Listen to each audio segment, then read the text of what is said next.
Welcome back to History They Buried, where we uncover the darkest stories hidden in the shadows of seemingly ordinary lives.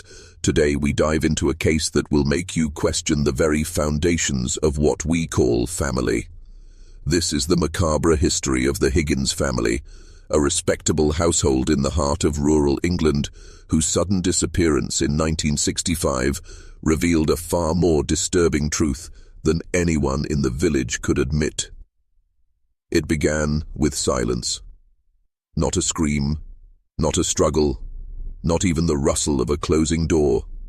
Just an eerie stillness that wrapped itself around the village of Ashworth one bitter December morning. Birds didn't sing that day.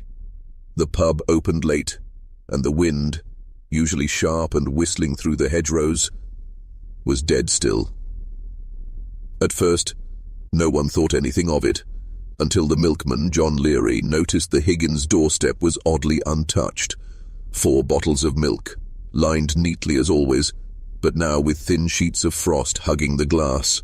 No empty ones returned, no footprints in the snow, just that row of glass bottles catching the morning light. By midday, neighbors were exchanging looks over garden fences. By nightfall, a constable was inside the Higgins home with a torchlight and trembling hands.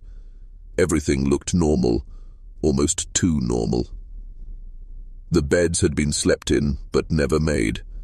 A casserole dish sat cold on the counter, half-eaten, covered loosely with foil. The radio was still on in the corner, humming static. Margaret's knitting sat mid-row on the armrest. The Sunday paper was laid open to the crossword. But the family, all 6 of them, were gone, without a trace. No signs of struggle, no luggage missing, no goodbye. And yet, something felt off. Something the constable couldn't explain. The walls felt too close. The air smelled like damp stone, though the fire had been lit just yesterday. And on the hallway mirror, someone, perhaps one of the children, had drawn a crude spiral in the condensation, left untouched. It wasn't just the vanishing that disturbed the village. It was what they began to remember afterward. The strange things the Higgins family had said, the odd symbols chalked near their doorstep, the way the children stopped making eye contact, the sermons, the midnight lights in the church. Before we continue with the story and its unspeakable secrets, I want to ask you something important. This channel is not for everyone. Only the bravest souls who dare to confront the darkest chapters of history. If you've made it this far, you're not like most people. You understand that some truths are too horrifying to ignore, no matter how much they disturb us. So hit that subscribe button and join our community of true mystery seekers, and tell me in the comments, what part of the UK are you listening from? Are you brave enough to hear a story like this from your own backyard? Because this story doesn't begin with a disappearance. It begins with a village that saw the signs and turned away. The diary was found tucked behind a loose floorboard in the eldest daughter's bedroom. Lydia Higgins, age 14, faded green leather cracked along the spine. Her name was inked on the inside cover alongside a childish drawing of the family cottage, but what lay inside was no ordinary teenage rambling. The first few pages were harmless, mentions of school, her younger brother's tantrums, how cold the village had been that autumn, but as the entries moved closer to December 1965, the tone changed. They grew scattered, paranoid, even afraid. Mum won't stop whispering to herself in the garden. She thinks I'm asleep, but I saw her draw a circle in the soil. Just stood there in the cold. Didn't move for an hour. Father keeps locking the cellar door. He says it's damp, but I heard voices coming from down there. It's not the pipes. And then an entry dated just 5 days before the family vanished. I asked Reverend Clark why we don't celebrate Christmas anymore. He looked straight through me and said, "Some gifts come with a cost, child. Best to be thankful in silence." I don't like his eyes. Tucked between those final pages was a torn scrap of paper, a drawing, obviously done by a child, of 6 stick figures standing around a large spiral. One of the figures was upside down. Above them, hanging in the sky like a dark sun, was a symbol none of the local police could identify. Not at first. What made the drawing more disturbing was what was written on the back. Scrawled in what appeared to be red pencil, in a hand far less stable than Lydia's, were the words, "They chose us." At first, the local constable dismissed it as the disturbed mind of a teenage girl, but the lead investigator, Sergeant Len Henley, wasn't convinced. He'd seen symbols like that spiral before, during a training course with Scotland Yard years prior in a unit that studied historical cue behavior. It wasn't just a spiral, it was a protection ward, twisted from ancient British folklore, often associated with sacrificial rituals meant to cleanse a community. But who had Lydia been drawing with? And what had the family been chosen for? The deeper Sergeant Henley dug, the more the village resisted. Ashworth wasn't the sort of place that welcomed questions, especially not from outsiders. People stopped answering their doors. The vicar went on a sudden sabbatical, and neighbors who had known the Higginses for decades suddenly claimed they barely interacted. There was fear in their silence. Fear and guilt. Next, we meet the village's trusted leader, Reverend Clark, and we begin to unravel the strange sermons and ancient rites whispered beneath St. Mary's Church. If you ask anyone over the age of 60 in Ashworth about Reverend Clark, they'll lower their voice, or change the subject entirely. Tall, gentle-spoken, and immaculately dressed, Reverend Malcolm Clark served St. Mary's for over 25 years. To an outsider, he was the image of quiet, country clergy, but there was something about him that felt rehearsed. His smile never reached his eyes, and he rarely blinked. He arrived in Ashworth in 1940, just before the end of the war. No one remembers where he came from. His papers were clean, his references were vague, but he was kind to the children and spoke softly from the pulpit, quoting obscure scripture and weaving in lessons about sacrifice, order, and removing rot from the garden of God. The congregation nodded along. Most didn't really listen. Until around 1951, when something shifted. Church attendance dropped suddenly, and those who did still attend described the sermons as unsettling. A handful of families left the village entirely. No announcement, no forwarding address. Clark stopped using the traditional Bible and began reading from a worn, black, leather-bound text with no visible title. When questioned, he would smile and say, "It's older than you know, a purer truth." One parishioner, Agnes Barlow, now 91, living in a care home in Yorkshire, recalled a sermon just 2 years before the Higginses vanished. He spoke of blood and birthright, said the village had gone soft, that we needed to wake the stone beneath us. Everyone just sat there, nodding. I looked around and thought, am I the only one who hears how mad this is? But no one challenged Clark. Not publicly, not ever. And then there were the special services. Held once every season, always at night, always by invitation only. Lights off, doors locked. Chants could be heard through the heavy wood, but no one admitted to attending. When villagers were asked, even years later, they denied everything, or said they were out of town, or simply stared back and said, "Some things are best left alone." Sergeant Henley tried to interview Clark, drove out to the vicarage himself. But when he arrived, the Reverend was gone. The study had been emptied, records burned in the fireplace, pews in the chapel overturned. A circle of ash marked the altar. Whatever was kept there, whatever had been read there, was gone. Clark had vanished, just like the Higginses. Except one thing remained. Etched into the inside of the chapel door, carved deep into the wood, were the words, "The offering is complete. The gate will hold." Next, we descend into the hidden chamber beneath St. Mary's and uncover the chilling relics that connect the Reverend, the Higgins family, and something far older than Ashworth itself. St. Mary's Church stood like a stone sentinel at the edge of Ashworth. Weather-beaten and ivy-covered, it had watched over the village for centuries.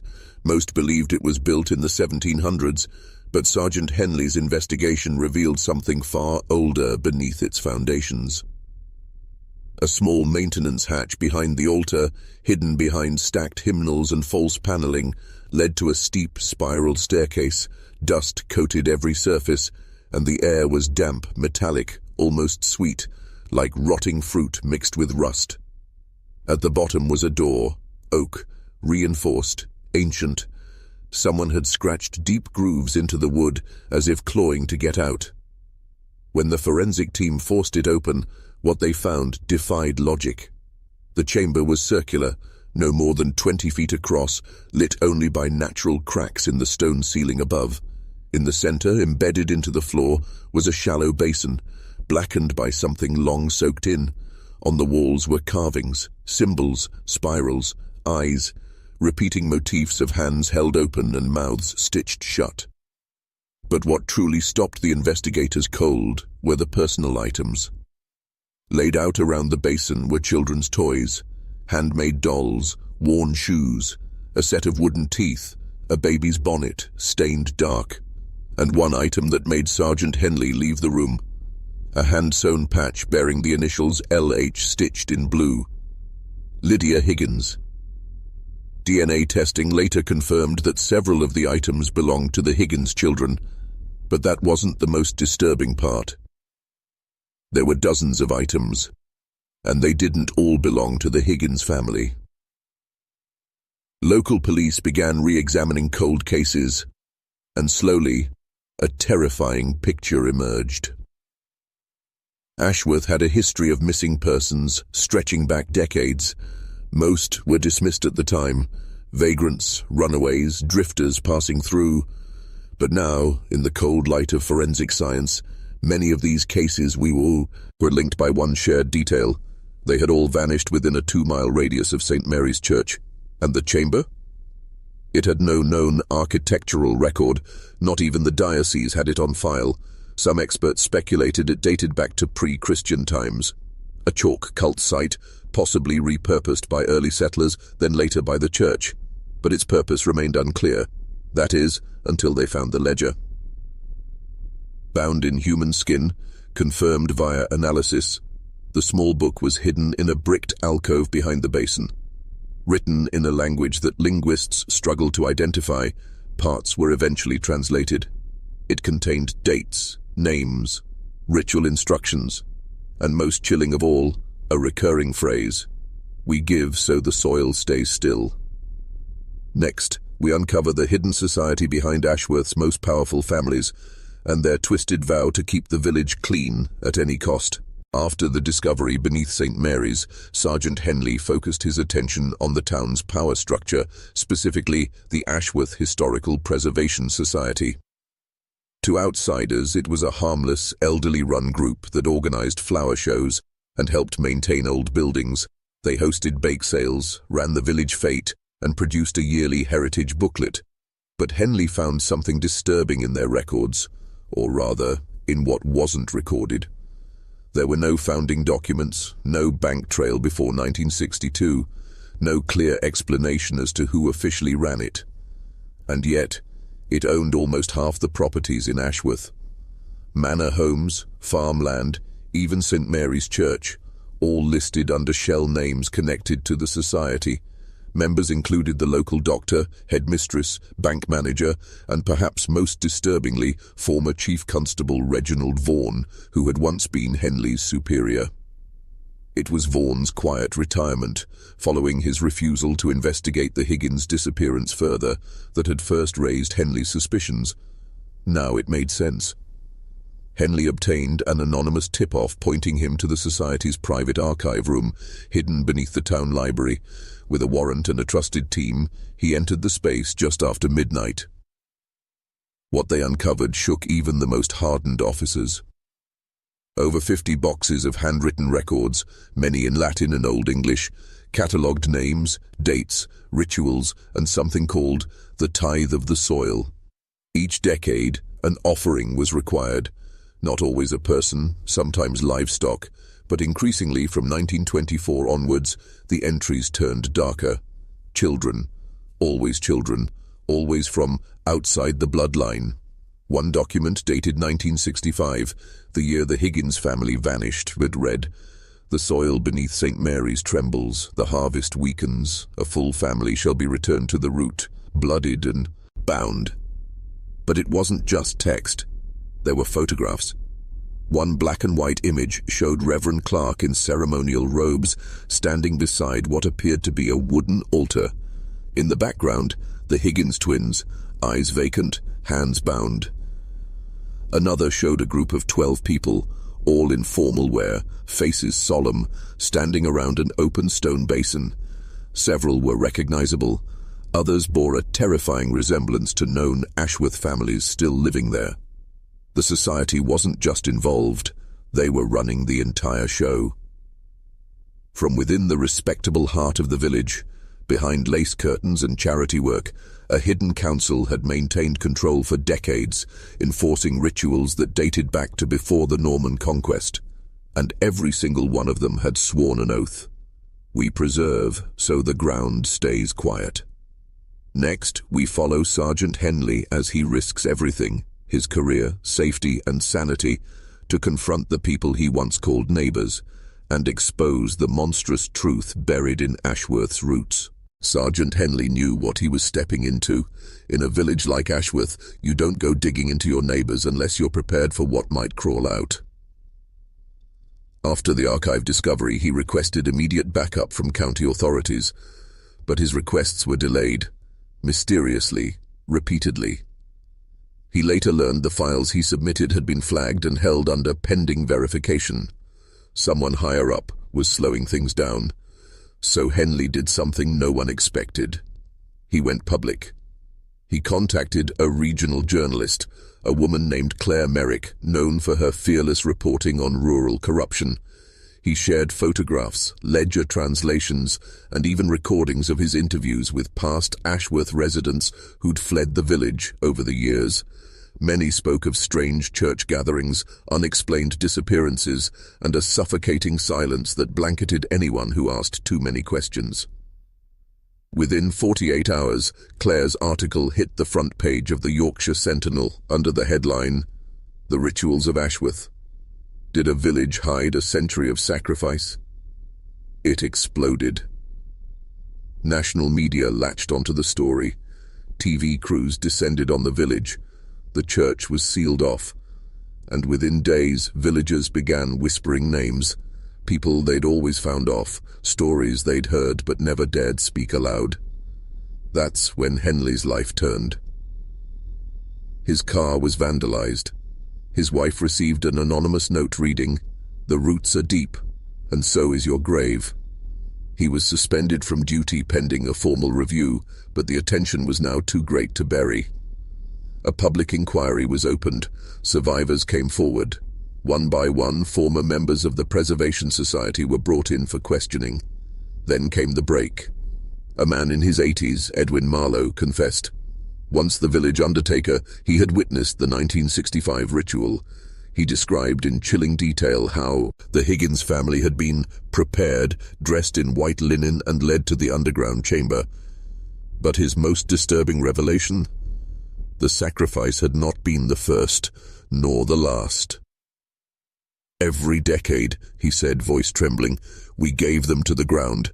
Families, orphans, foundlings, always chosen, always agreed upon, and we were told, if we stopped, the land would rot and death would come tenfold."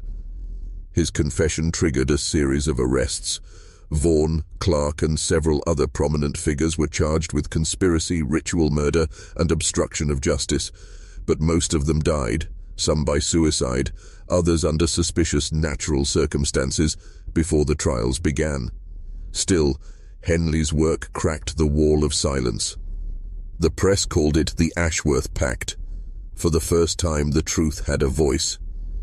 Next, we trace the origins of the cult, and how its ancient roots stretch back further than anyone dared believe, even to the days when Ashworth was first founded. As media interest intensified and public horror grew, historians and occult scholars descended on Ashworth, eager to uncover the deeper origins of the so-called Preservation Society. What they found sent ripples through both academic and law enforcement communities. Ashworth, it turned out, was never an ordinary village. It was built on a boundary, not just between counties, but between pagan and Christian Britain. Long before churches were erected, the land had been home to an ancient Druidic settlement known in pre-Roman records as Aisquworth, meaning the place of the ash sacrifice.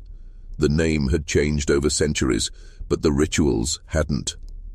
Deep beneath the current church, beneath even the chamber where the Higgins family was taken, archaeologists discovered a much older stone structure, carbon dated to over 1,000 years ago.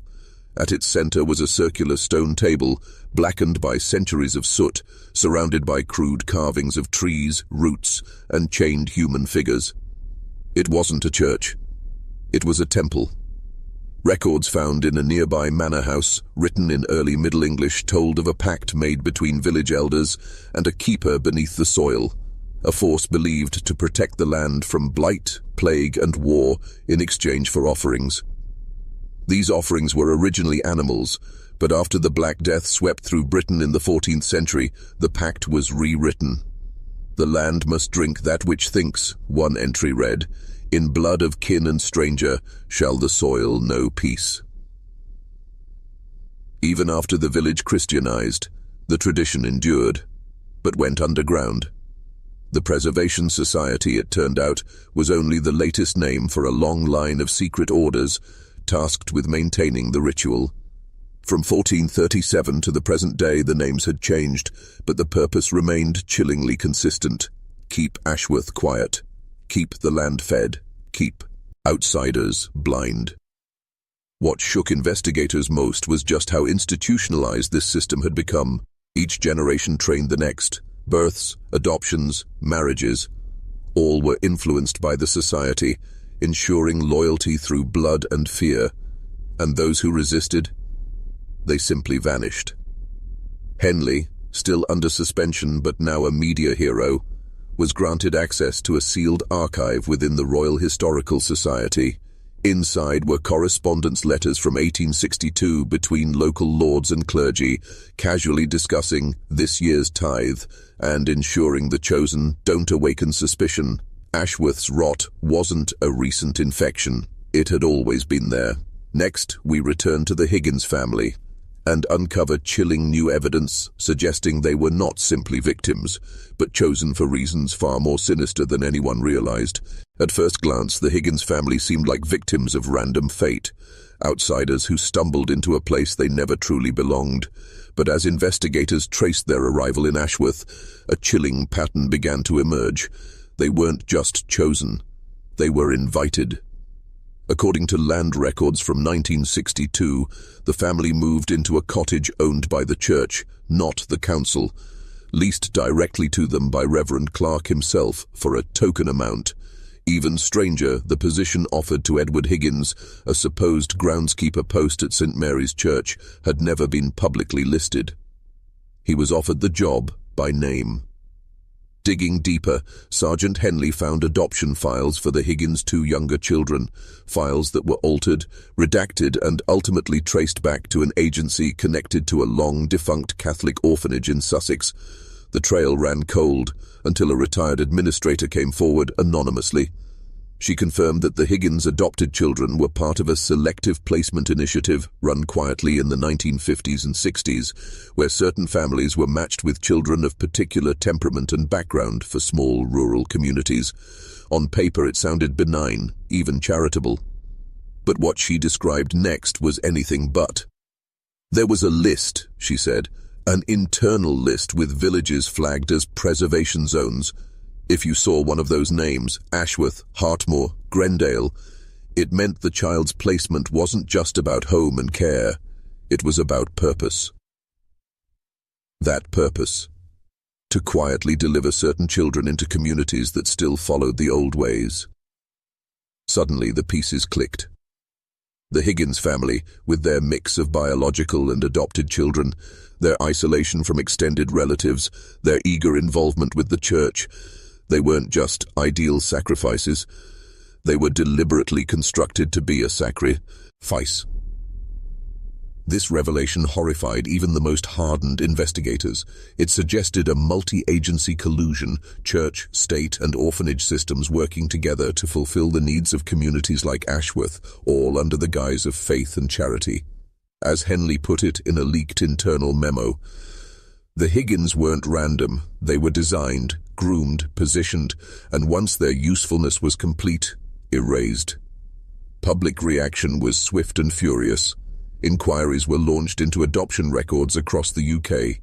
Survivors from other flagged villages began coming forward, sharing stories of strange ceremonies, missing children, and churches that held late-night prayers behind locked doors. The rot was deeper than anyone imagined. But there was more to the Higgins story. In the final weeks before their disappearance, something changed in them. Behavior that even the society hadn't anticipated. Next, we dive into the strange final days of the Higgins family, and the chilling signs that one of them may have uncovered the truth too late. By August 1965, something had shifted inside the Higgins household. Neighbors described it as a cloud passing over their cottage. Smiles turned strained. Church attendance became erratic. The youngest daughter, 8-year-old Eliza, was seen weeping on the church steps after Sunday service. When Mrs. Cartwright, their closest neighbor, asked what was wrong, the girl whispered, "They're coming for us. Daddy knows." What followed were a series of increasingly bizarre sightings. Edward Higgins was seen digging behind the church late at night, unearthing something before quickly covering it again. 2 of the older boys were spotted burning family photo albums in the garden. Mary Higgins, once the heart of Ashworth's women's group, began appearing at community meetings with bruises on her arms and vacant eyes, speaking only when spoken to.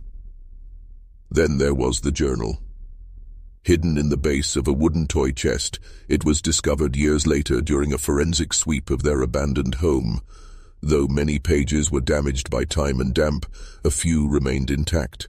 They were written in a hurried, almost frantic scrawl, and the entries, presumably by Edward, grew darker by the day. They lied. This was never about faith. The prayers are old, older than the Bible. Mary says we have to play along, but I see it in their eyes. They've chosen us. The children are having the dreams again. Eliza screams in her sleep. James says a man in robes comes to the window. I told them it's just a nightmare, but I've seen him too. It's not just the church, it's the schoolmaster, the baker, even the constable. I trusted these people. The most disturbing entry came just 5 days before the family vanished. They've warned us. The last offering failed. If we don't comply, it will be worse. I asked Mary if she'd run. She shook her head and said, "It's already too late. I don't know what to do." But I buried the first one deep. That last sentence, "I buried the first one deep," would haunt investigators for years. What or who was he referring to? Police excavations later uncovered a small skeleton wrapped in cloth behind the church garden, just as witnesses had described. The remains belonged to a child, female, age estimated at 3 or 4. There were no missing children reported in Ashworth from that time, which raised an even more terrifying possibility. Was this not the first sacrifice involving the Higgins family? Had they been involved, unwillingly or not, in earlier rituals, perhaps manipulated into believing it would spare them? Next, we enter the night of the Higgins' final appearance, the harvest vigil, and the unspeakable horror witnessed by a single child who survived, September 3rd, 1965. Ashworth's annual harvest vigil was meant to be a quaint, rural affair. Held under the old oak trees near St. Mary's Church, it combined hymns, cider, and stories of gratitude for the year's yield, but that year it felt off. The air was unusually still, the trees didn't move, and the Higgins family, for the first time in months, arrived together. Witnesses would later recall their appearance with unease. Mary in a grey shawl, eyes sunken and blank. Edward, gaunt and silent, gripping a child on either side. The children wore identical linen garments, odd considering the chilly air, and none of them spoke, not once. The entire village attended. Even those who rarely came out were there, but this wasn't just a vigil. This was something older. As the sun dipped below the tree line, the Reverend took the podium, but instead of his usual sermon on gratitude, he opened a weathered black book, not the Bible, and began reading in a language no one could quite place. Low, rhythmic chanting followed, then humming, and then silence. A circle formed. The Higgins children were ushered forward, calmly, obediently, like they had practiced it. Mary stood still. Edward looked as though he might speak, but didn't. Instead, he turned his gaze toward the woods behind the church, a long, haunted look that would be his last. Because moments later, the candles were blown out. What happened next has been pieced together from the only surviving witness, a 14-year-old boy named Samuel Lorne, who had hidden beneath one of the cider carts after being dared by schoolmates. He saw everything. According to Samuel, once the candles went out, the crowd began chanting again, louder this time. Then came the bells, but not from the chapel. These were deep metallic tolls coming from somewhere beneath the earth, the kind you feel more than hear, through gaps in wooden slats. Samuel saw the children being led in pairs toward the church's rear entrance, not through the doors but around the back, where the old root cellar lay hidden beneath ivy and stone. He watched as Edward hesitated, looked back toward Mary, and then vanished behind the church wall. And that was the last time the Higgins family was seen alive. By morning, the entire family, mother, father, and all 4 children, were gone. The official explanation? They moved. No forwarding address, no questions asked. But Samuel never forgot what he saw, and as he grew older he began documenting it all, drawings, notes, maps, until decades later he handed it to someone willing to listen, Sergeant Henley.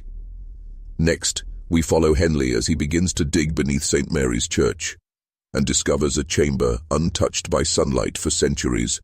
Sergeant Graham Henley didn't believe in superstition. A by-the-book investigator with 19 years of service, he considered the Higgins disappearance tragic, perhaps a murder-suicide or a case of rural cult delusion. But when he held Samuel Lorne's maps in his hand, something changed. The drawings were crude but precise. He'd marked the exact location behind St. Mary's where the family disappeared. More disturbingly, he'd labeled it the Mouth. Henley requested a discreet dig behind the church. Permission was denied. Official records showed nothing unusual. No root cellar, no old crypts, no mouth. Still, something about Samuel's conviction stayed with him. So he returned alone, late one October evening. Armed with nothing more than a torch, crowbar, and a quiet prayer, Henley moved through thick ivy and stone. Just where the boy's map indicated, he found something odd, a patch of ground that sounded hollow beneath his feet. He dug. Beneath 3 feet of soil, he found it, a sealed stone door, overgrown but unmistakably man-made. The markings around it were not Christian. No crosses, no familiar inscriptions, instead spirals, interlocked eyes, a twisted sigil carved repeatedly into the stone like a warning or curse. Henley broke the seal. The air that escaped was ancient, still, and cold. What lay below was not a cellar. It was a ritual chamber.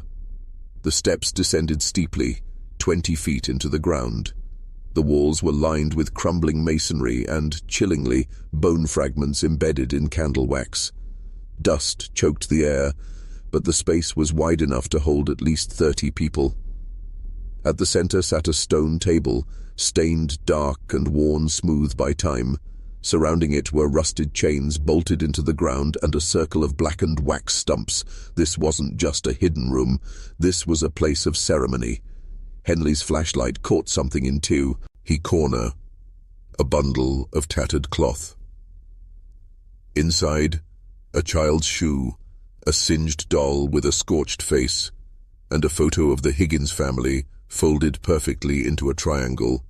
He took it all back to the station. Lab analysis confirmed what he feared.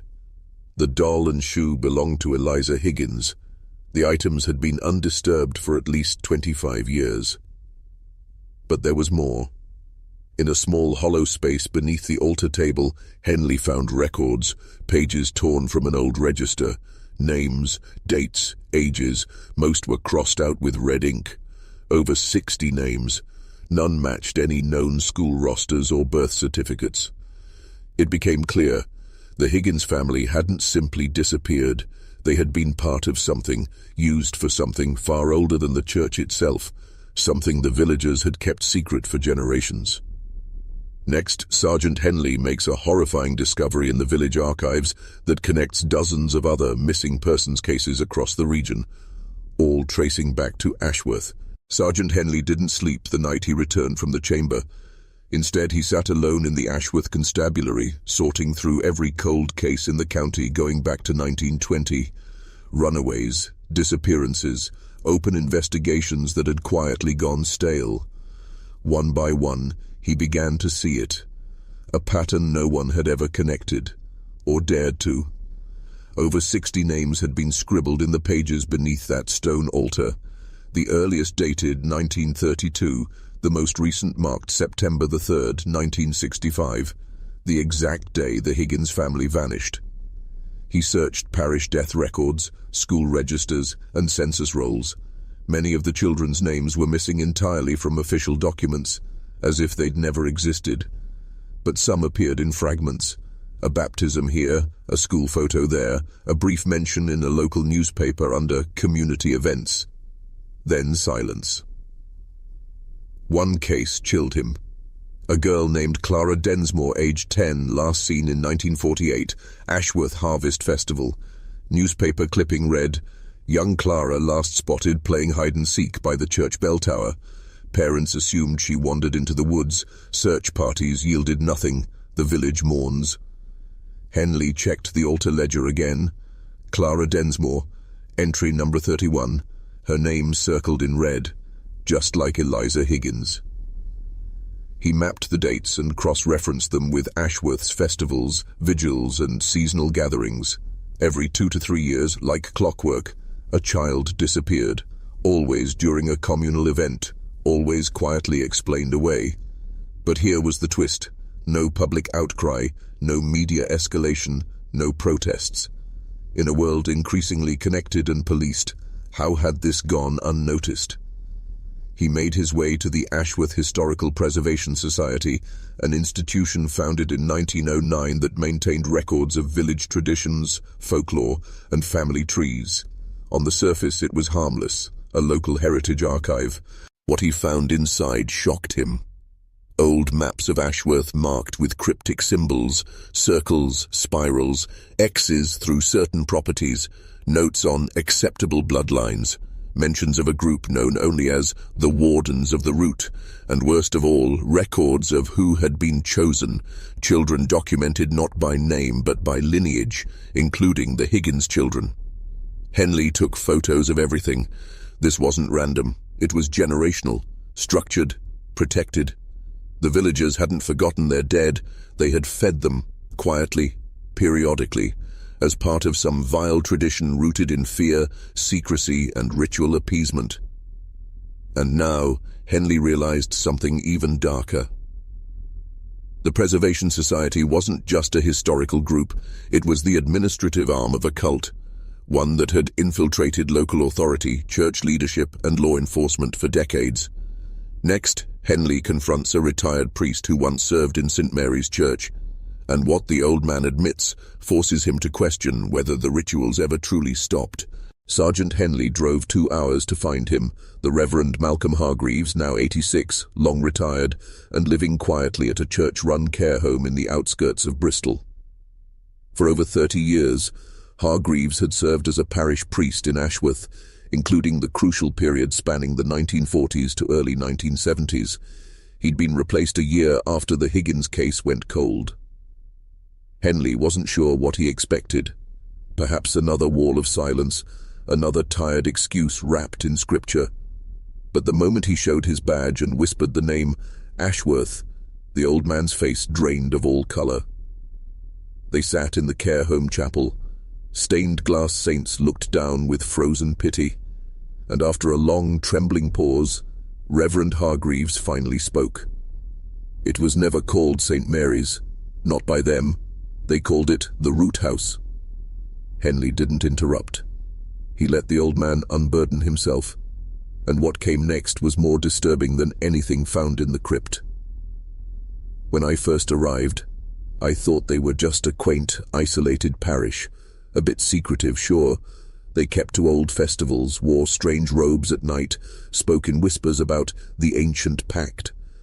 But it was all under the guise of tradition and preserving the old ways, until I saw the first ceremony. He described it in detail, a candlelit gathering below the church floor, hooded figures surrounding a child who had been blessed, that's the word they used, to be returned to the root. There was no bloodshed in front of him, but what happened after the hymns, he was never allowed to witness. But he heard the screams. They called it the offering of continuance. They believed the land beneath the village was alive, ancient and hungry. They said Ashworth would only thrive if the root was fed. Crops grew, cattle were healthy, disease stayed away, so long as the offering was made. Henley asked why he ever went to the police. Hargreaves just shook his head. There were no police, not really. They had their own. The station reported to the society. The judge, the postmaster, even the butcher, all descendants of the first settlers, bound by oath. I was told to leave it alone or I'd be next. But what broke him, what finally made him retire and vanish? It was the night before the Higgins disappeared. I saw Martha, the mother. She came to me. She begged me to baptize her children in secret. She knew. She was terrified. Said the society had chosen her twins for the ritual that year. I said yes, but the next morning, they were gone. Henley left the care home shaking. It wasn't just a village cult. It was institutional evil, camouflaged by ceremony and executed with terrifying calm. Next, Sergeant Henley uncovers a long-forgotten photograph that proves the society didn't just act alone. They had help from outside Ashworth, from men with national power. Back in Ashworth, Sergeant Henley was running on fumes. Little sleep, a desk cluttered with evidence, and a growing suspicion that this went far beyond a forgotten village ritual. The deeper he dug, the more it felt like something rotten was baked into the very soil of the place, and not just metaphorically. That's when he came across the old society ledger, tucked behind a cabinet in the Preservation Society's archive. Overlooked, dust-choked, sealed with wax that had long since cracked. It was bound in leather and filled with scripted entries in iron gall ink, dating back to the early 1900s. Names, symbols, and, near the center, a folded photograph. Henley unfolded it carefully. It was faded but clear enough to see the faces. A group of men standing in front of St. Mary's. No, the Root House, as Reverend Hargreaves had called it. They were dressed in ceremonial robes holding unlit torches. In the center stood a man in a black coat, not in robes, clearly an outsider, but treated as one of them. Written on the back in delicate cursive, the renewal ceremony, autumn equinox 1951, with gratitude to Sir Edward M. Loughton for services rendered.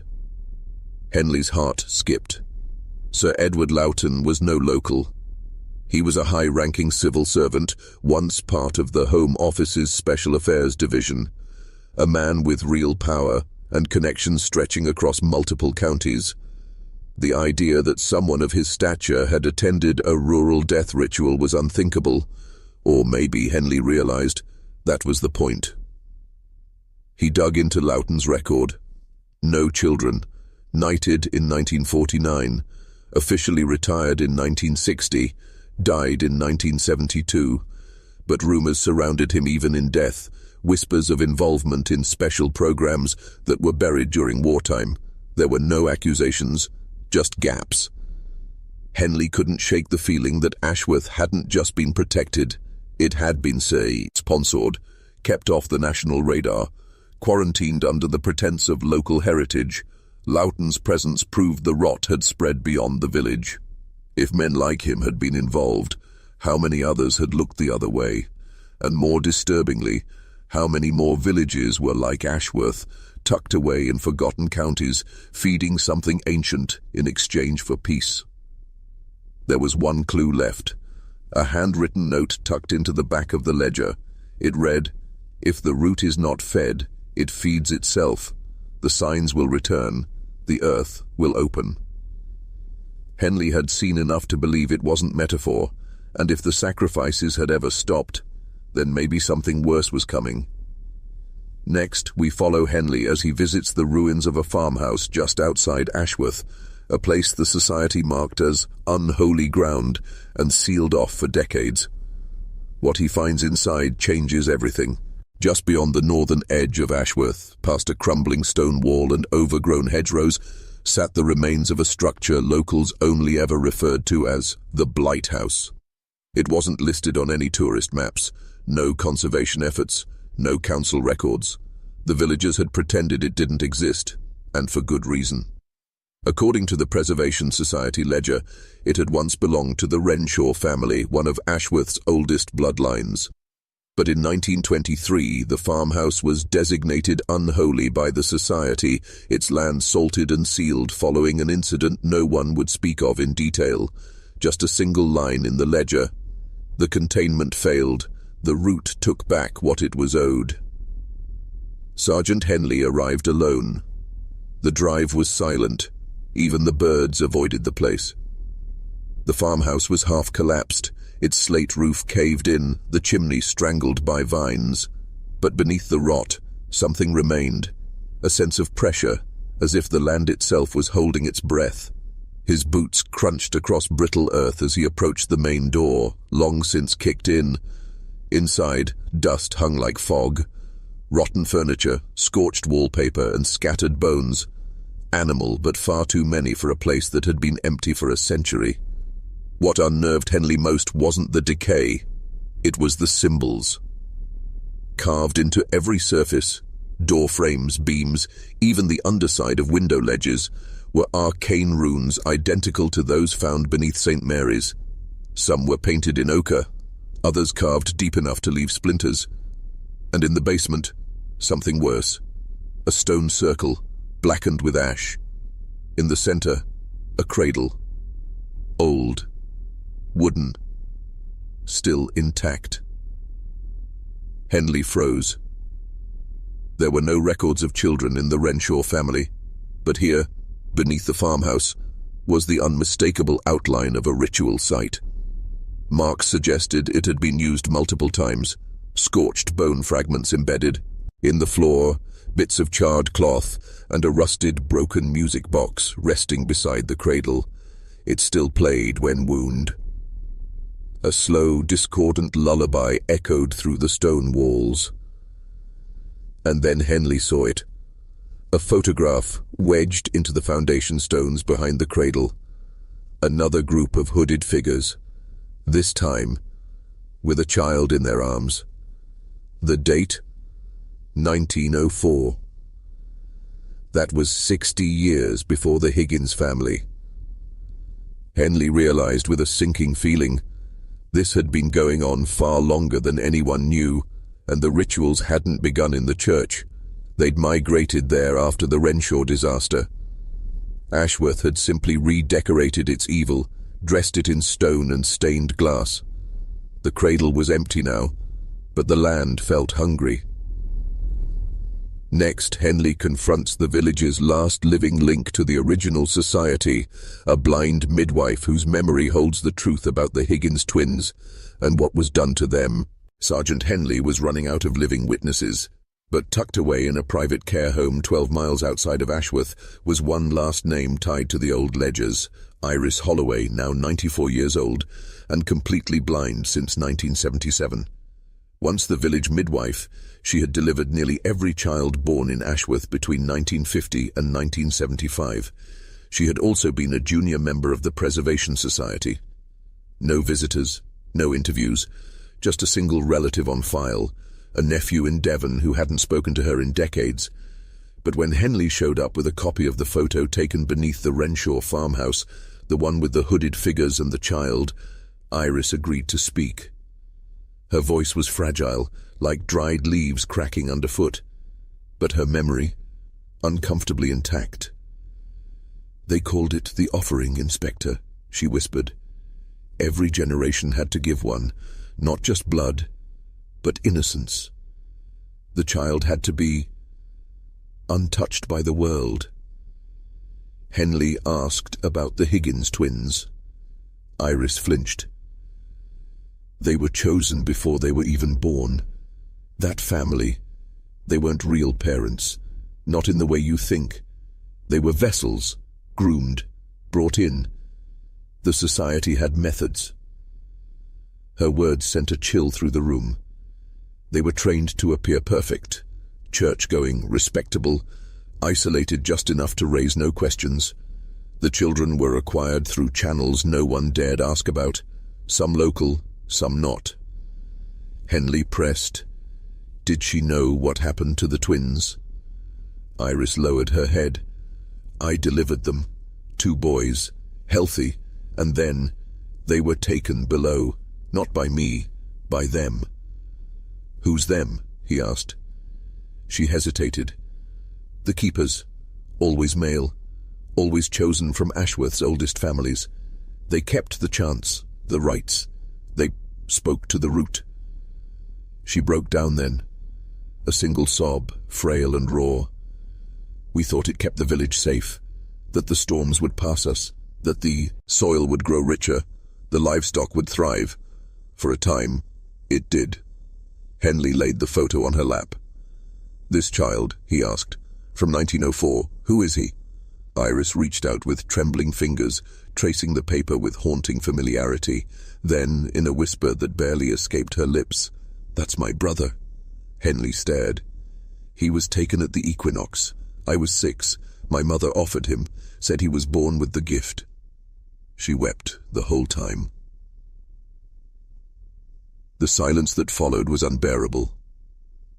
Ashworth hadn't just buried its past.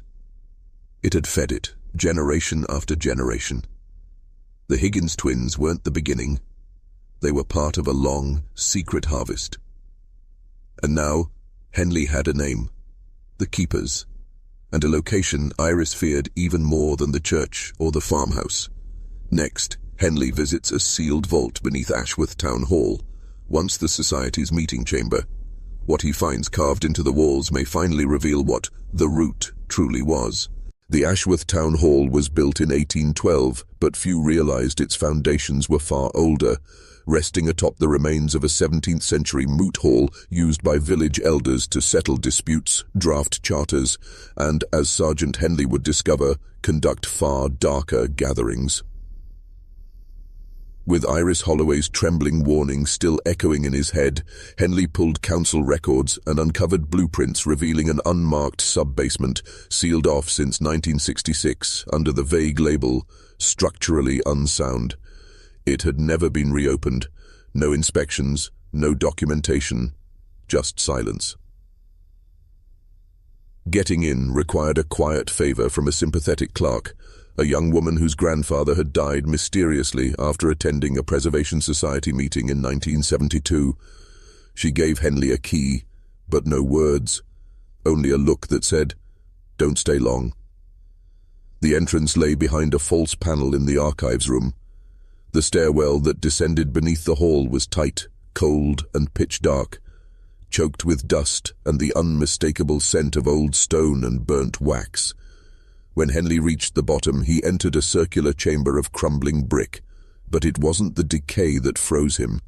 It was what was carved into every single surface.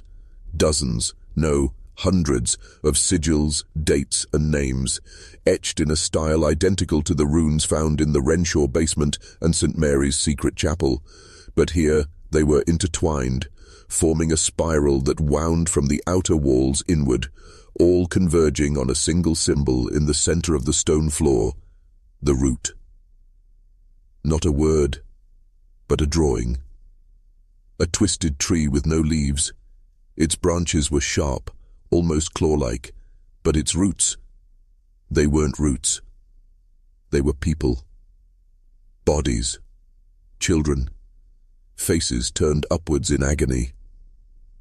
In the middle of the spiral, Henley found a raised stone plinth, blackened with soot and worn by what appeared to be repeated scraping, set into the bay. This was a brass plaque. From ash through blood, from blood to bounty, from bounty back to ash. There were no lights, no electricity, but Henley could sense that this place had not been abandoned willingly. He placed a hand on the wall and immediately recoiled. The stone was warm. And the silence? It wasn't quiet. Not really. There was a faint hum, like something below was still breathing, or waiting. He took photos of everything. The carvings, the central symbol, the spiral of names. Many matched the society's old registers, but one set of names stood out, repeated across the walls. Higgins, James. Higgins, Evelyn. Higgins, Daniel. Higgins, Matthew. Not just the parents and twins, but at least 4 others with the same surname. No records mentioned them. Henley realized the Higgins family didn't lose 2 children. They lost 6. Next, a visit to Ashworth Cemetery, where unmarked graves and disturbed earth hinted how deep the society's sacrifices truly went. By now, Sergeant Henley had uncovered enough to charge half the village council with obstruction of justice, but none of it explained the full scale of what happened in Ashworth, or how many lives were truly lost under the guise of tradition. The answers, it seemed, were no longer in records, but in the ground itself. Ashworth Cemetery sits on the edge of the village, bordered by dense woodland. Locals avoided it after dusk, and not just out of superstition.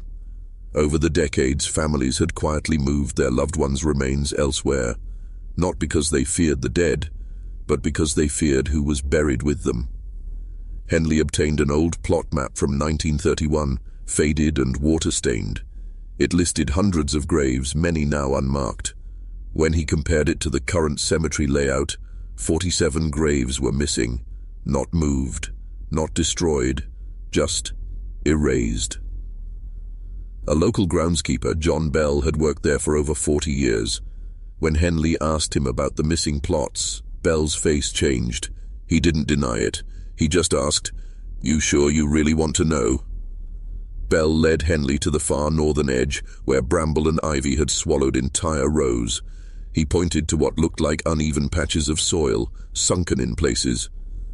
"That's the old W section," Bell muttered. "Society burials, no headstones. Families were told to keep quiet, for the good of the village." Henley knelt and gently brushed away leaves and dirt. Beneath one hollowed dip, he found a chunk of worn limestone, the top of a headstone buried deliberately. Scratched into it, barely legible. Higgins, Miriam, B. 1953, D. 1957. Another, Higgins, Ruth, B. 1955, D. 1955. 2 more names, 2 more children, both dead before the age of 5. No birth records, no death certificates. Just stones buried under weeds and silence. Henley kept digging, carefully, methodically. By the end of the night, he had uncovered 5 more hidden headstones, all belonging to children surnamed Higgins, all born between 1948 and 1962. Some had only first names, some had none at all. One simply read, "The Chosen." Bell wouldn't stay after sundown. He left Henley with a warning: "The ground here, it remembers, and it don't like to be disturbed." That night, Henley sat in his car, staring at the growing list of Higgins children no one ever mentioned. The public believed James and Evelyn Higgins adopted 2 boys. The records showed 12. The cemetery suggested at least 8 were dead before the twins ever arrived. This wasn't a story of adoption gone wrong. It was a farm for flesh. And the crops were children. Next, Henley uncovers coded documents from the society archives, revealing a chilling ledger system used to value each child according to a ritual calendar. Back at his station, Sergeant Henley placed the cemetery photos side by side with society minutes, birth records, and those strange documents from beneath the town hall. The names lined up far too neatly to ignore, but something was still missing. A system, a logic to the horror. And then, in the back of an unlabeled file, he found it. A ledger bound in cracked leather, with no title on the cover. Inside, columns of dates, initials, and cryptic phrases, many in Latin, some in Old English. At first glance, it looked like an account book, but instead of currency, it tracked children. Each entry was marked by a date, followed by codes like Rude Moon, 2 Taken, GHLF, or Offering, Higgins, M, Barren Line. Every April and October, the entries intensified, and at the top of those pages, always the same symbol, the root. Henley cross-referenced the initials with school registers and census data. It was painstaking work, but within hours he had 16 confirmed names, all children who had disappeared from Ashworth between 1940 and 1975. Their disappearances had always been explained away: fires, illness, families moving overnight, but here they were, listed as offerings. The most chilling entry read, Harvest, 1965, full yield achieved, the Higgins seed has taken. It wasn't a record.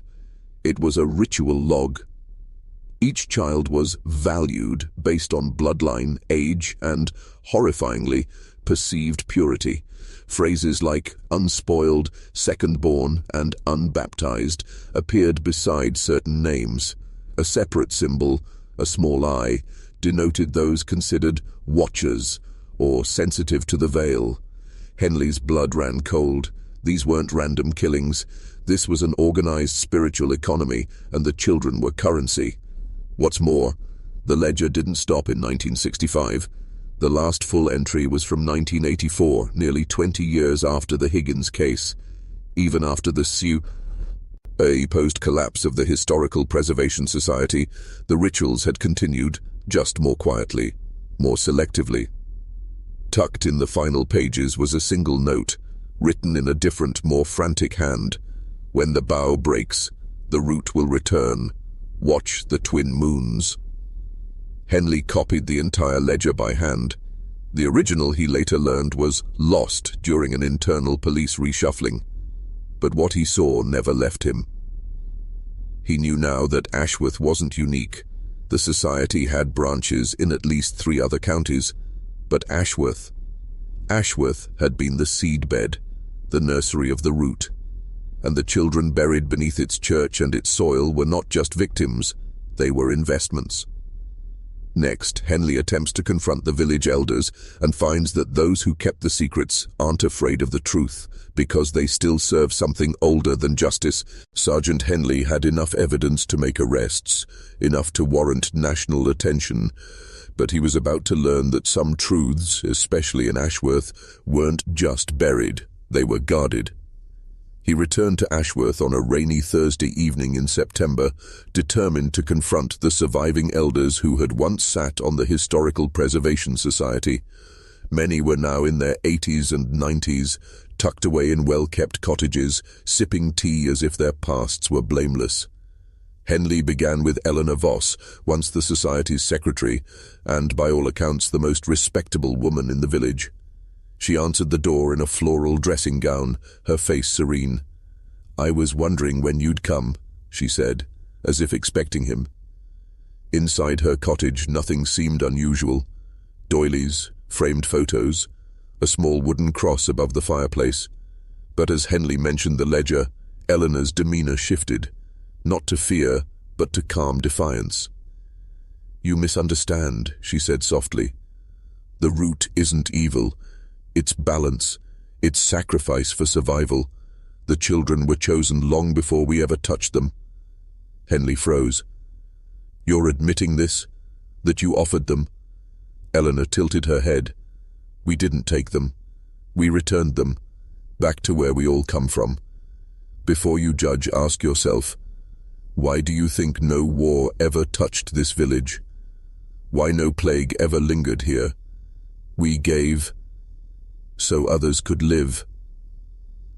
Her words were rehearsed, almost ritualistic.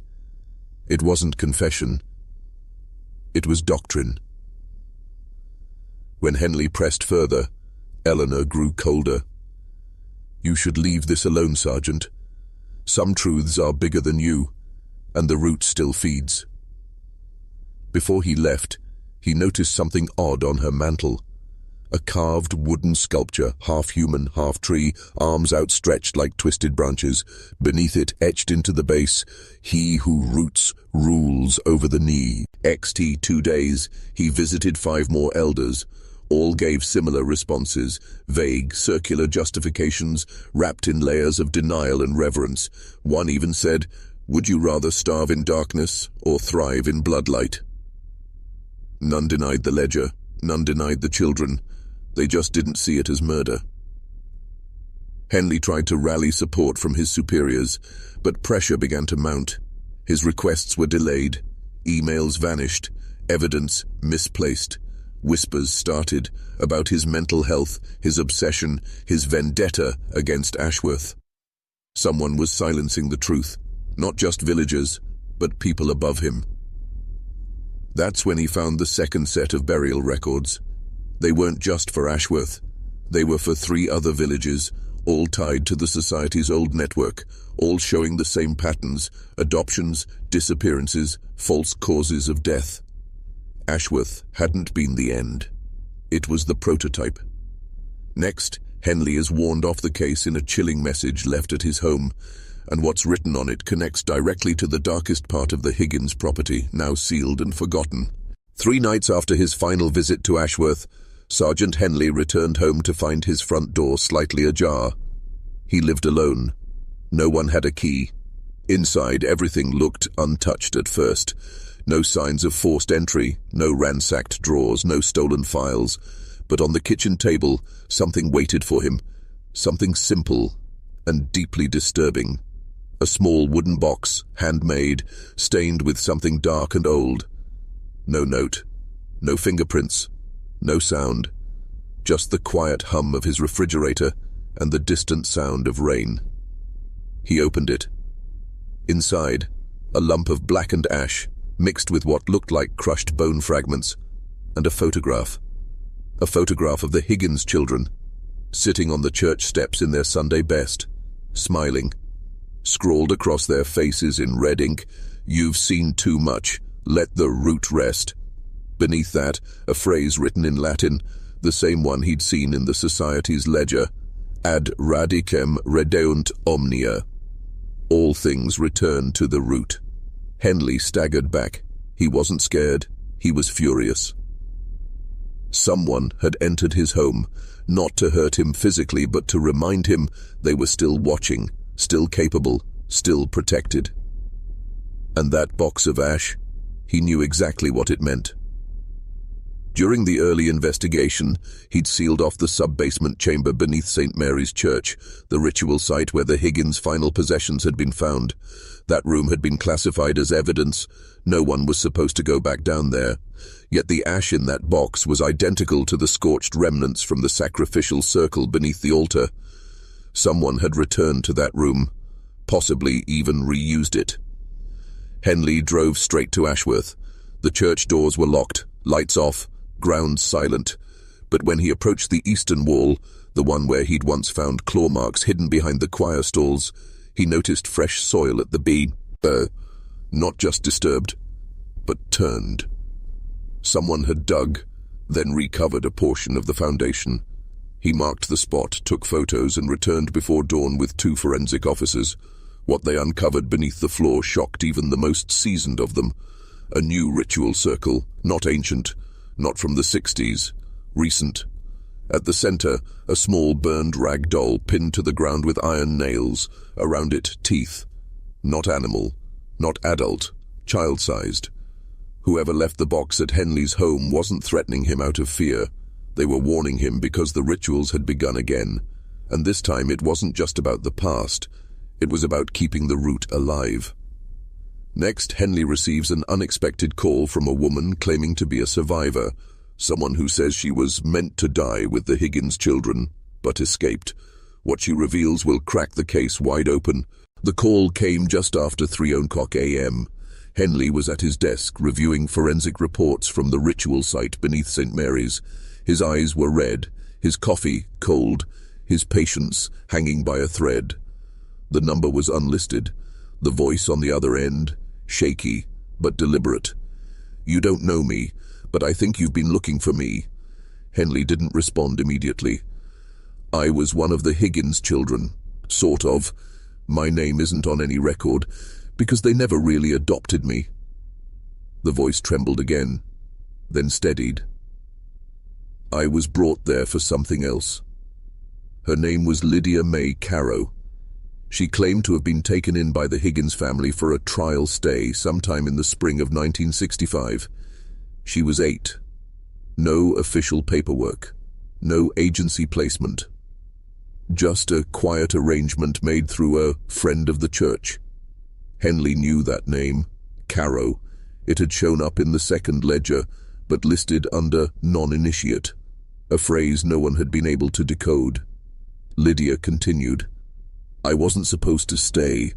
I think they knew I